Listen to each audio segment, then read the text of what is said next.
let's assume that on a Monday you ate no food, right? And on a Tuesday you also ate no food, right? The only thing you did drink was water, okay? On a Wednesday, let's say you did eat something. Let's say what you ate was sweet corn, right? But the way you ate the sweet corn was a bit different. You drank the sweet corn with water, unchewed, unharmed, right? Why is it that on a Thursday or Friday, when you next take a dump, right, the sweet corn can pass through your entire fucking digestive system, right? Unharmed, unscathed. Like, what is it about sweet corn that makes them fucking gladiators?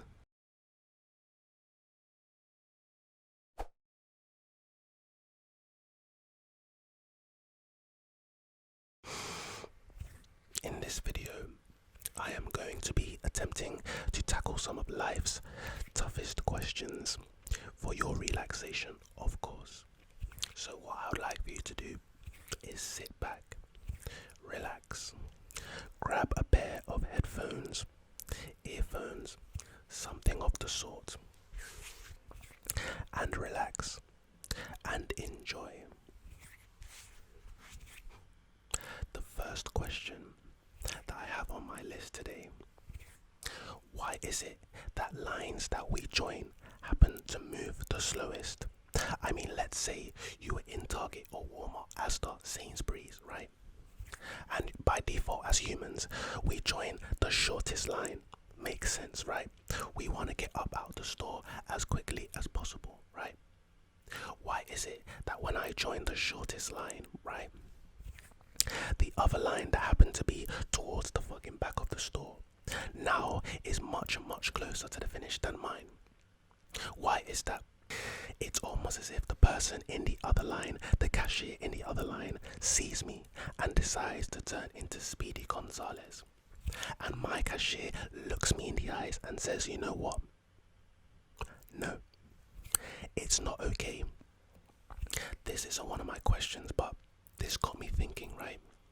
Why is it that when I want to take a bus, so in the UK we have buses, let's just assume it's a number 3 bus, right? Buses go in this direction and this direction, obviously, right? Why is it, let's say I want to take a number 3 bus this way, why is it that I will see at least 1,000 number 3 buses going in the opposite direction?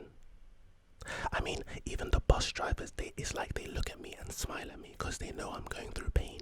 And it's like they do it on purpose. My bus says it's coming in 2 minutes. In that 2 minutes, I will literally see 1,000 buses going in the opposite direction, and I'm running late. It's crazy. Where do traffic jams come from? I mean, scientists across the globe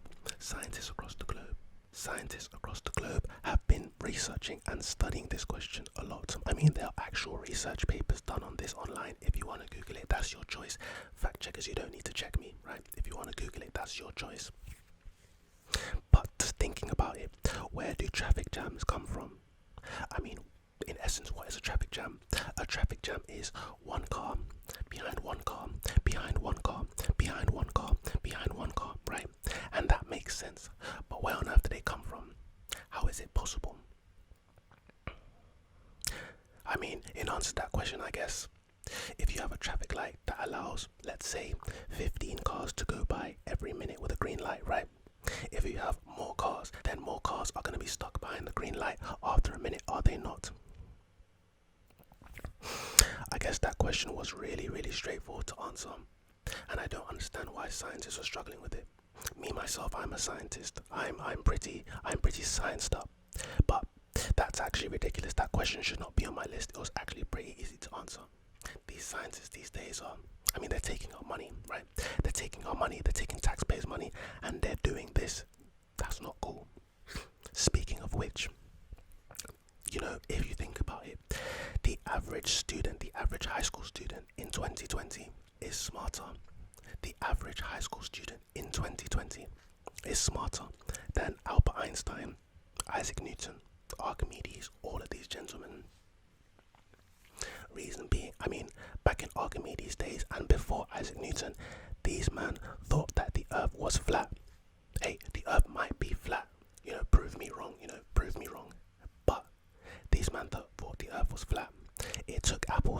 certain man's heads for them to realize that this shit might be sphere, you know what I'm saying?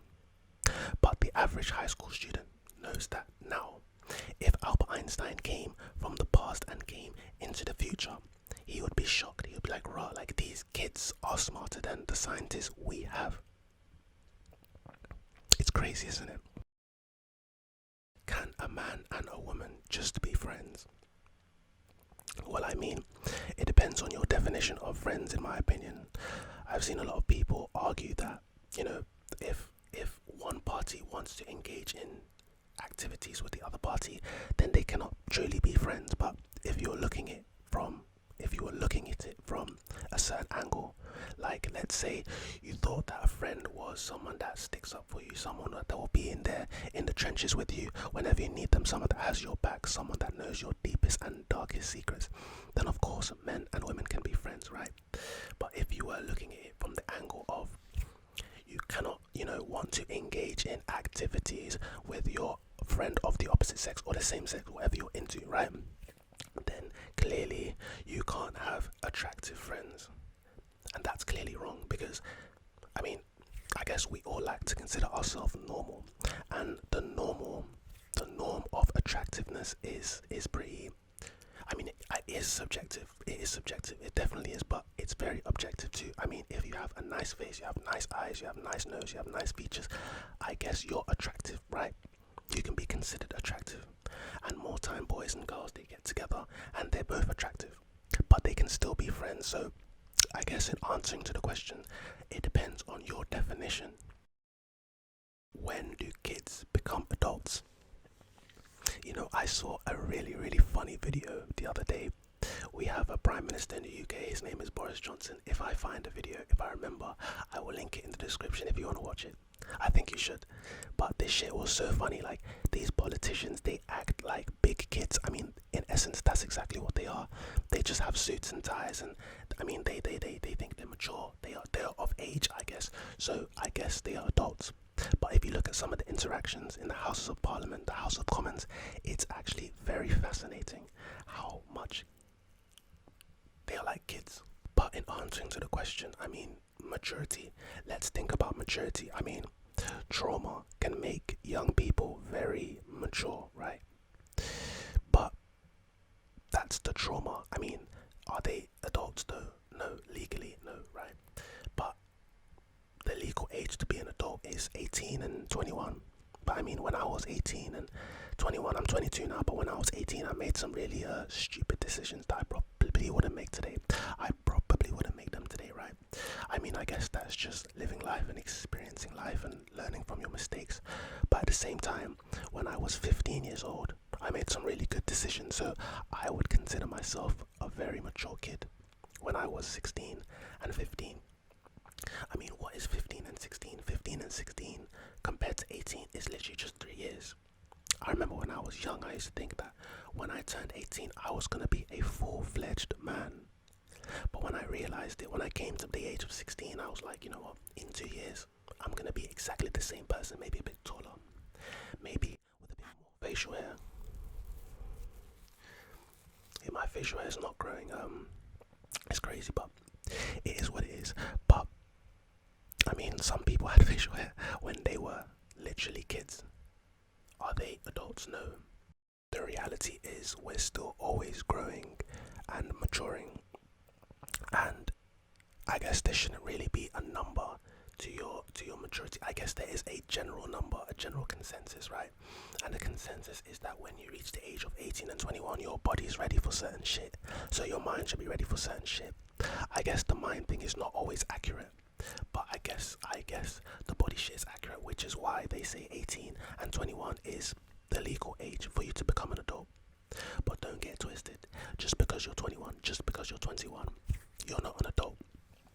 Mentally. Physically you are. But mentally you might not be. Don't be silly. Fuck it, make silly decisions. We all do it. This is what life should be about. Can a mother truly be friends with her teenage daughter? I was thinking about this question the other day, and they grow up in such different, times that the mother mother's counsel to her daughter. She may not be able to relate to, a lot of the things her daughter's going through. I mean, let's just think of 13 Reasons Why, right? When Hannah did what she did, no spoilers, right? But when Hannah did what she did, right, and people were in court testifying and giving their accounts of Hannah and the life she lived, it's almost as if her mum didn't even recognize her own daughter. A person that she sees every single day, it's almost as if she didn't recognize her own daughter. And that got me thinking. I was like, damn. I remember I watched a podcast years ago, and in the podcast they were basically saying that your friends are actually closer to you than your family, even though blood is definitely thicker than water. I mean, if you put blood and water in a fucking container, you can clearly see the difference in their densities, right? But your friends are with you in the trenches. Your friends are there when you do that illegal shit that you can't tell your parents, right? So your friends would know about a lot more about your life than your parents and your family. Not to say that your family is, something we don't know about, but your friends would just be closer than your family in certain and a lot of instances. And that's fine, to be honest. Your friends, this is why you should choose your friends wisely. You are who you hang with, you are what you eat, right? I don't even know why I said that, but we move. Can money buy happiness? This is an interesting question I be thinking to myself when I'm in the shower. Shower thoughts. I believe that it depends. So, you have a lot of people that come into money and they say that, money can't buy happiness. Like, money's not everything. And I get that. That's cool. But my thing is, let people get to that point in their lives first and then come to that conclusion. Because it's easy for you to say that to someone working a 9 to 5, someone working a 9 to 5 who's struggling, making minimum wage, right? If you were to tell them that money's not everything, money could fix 99% of their problems, 99% of the problems that they currently have. Money can fix them. So you telling that to a person is literally useless, and it could be infuriating at times, and that's very, very understandable. But at the same time, when you don't have money and then you come into money, there's a certain time frame, there's a certain time period where that money is going to feel very, very, very new. That new money, new car, that new car smell, it's going to feel very new. It's going to take some getting used to. But the thing is, once you're used to it, once you're used to that money, once you're used to the luxury, you're used to the 5-star hotels, you're used to the lobster, you're used to the crab, you're used to that good shit. Now it just becomes you versus the world. If you don't have your shit together, you're not going to be happy. This is why I say it's important to work on yourself. It's important to be happy within yourself first before you make money, because after you make money, it's not going to save you. So I guess the people who get rich and they tell you that money's not everything, they have very valid points. There's a lot of validity to what they're saying. But at the same time, I'd rather people get there to make the decision for themselves. But at the same time, we must teach people to be happy within themselves.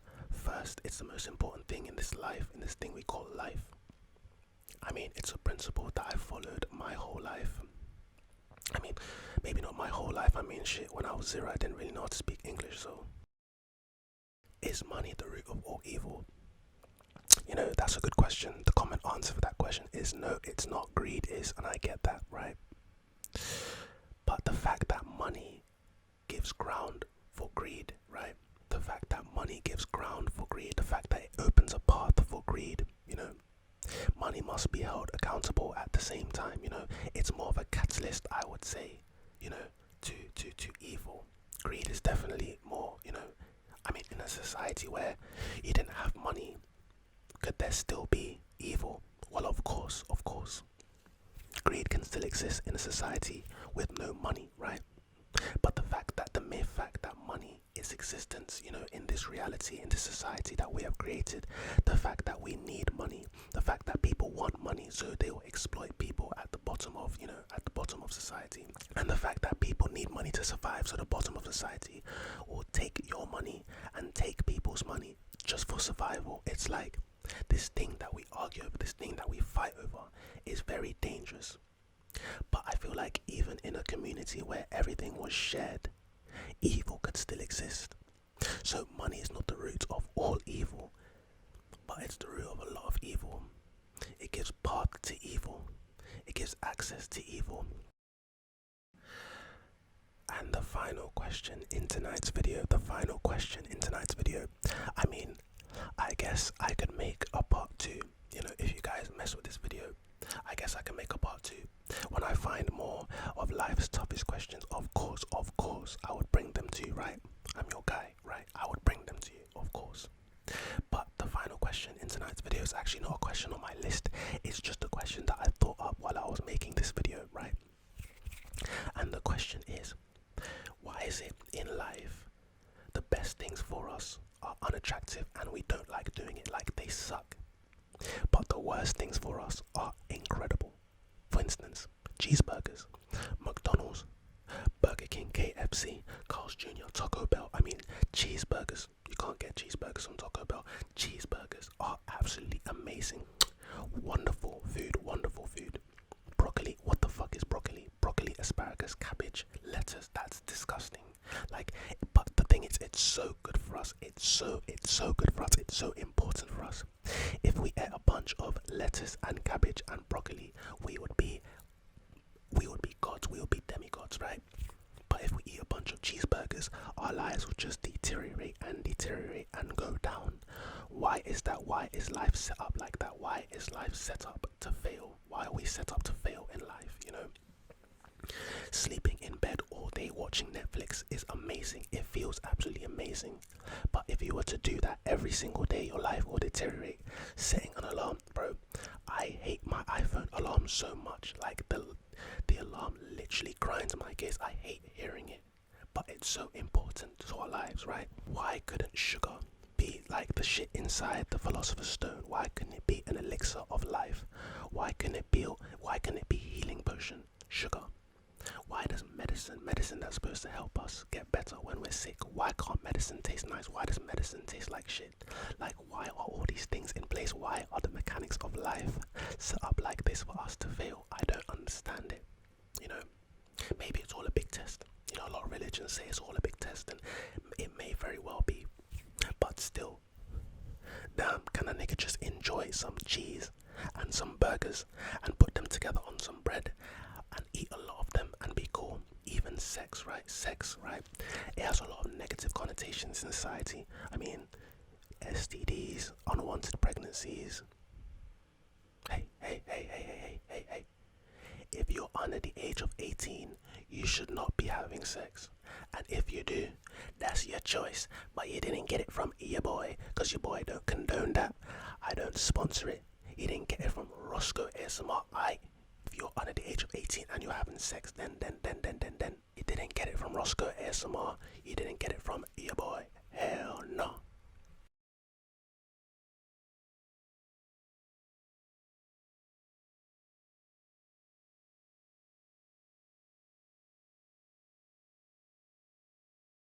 I hope you guys enjoyed this video tonight, and if you did, you guys know what to do. We are almost at 1,000 subscribers. We are almost 1,000 subscribers strong. That is absolutely amazing. That is amazing in the space of what, less than 2 months, maybe 2 months. I can't remember how long I've been on this bitch, but less than 2 months. It's been a roller coaster. It's been amazing. I have a lot more special content for you guys to come, and you guys are going to love it, right? I mean, 1,000 of us. If there are 1,000 people in this room I'm in right now, first of all, the room would probably stink, right? But that's a lot of people, and I appreciate every single one of you. I mean, if you guys had channels, I would subscribe to you, because I probably will mess with your content just like you mess with mine. But I appreciate you guys watching my content every time it comes out, liking my videos. I mean, I be uploading my videos, and I just be going to the toilet or some shit. I come back and I open up the YouTube app, and I already have like 5-6 likes on the video, and it's amazing. It feels great. We're only gonna get bigger. We're only gonna get bigger from here. But with that being said, I will leave you guys to it. You guys have a nice sleep. I hope this video was relaxing, and of course there might be a part 2 if you guys missed this video. I might just make a part 2 in here because I like this shit. But have a nice night and enjoy yourself. and take care of yourself. Alright? Will you do that for your boy? Alright.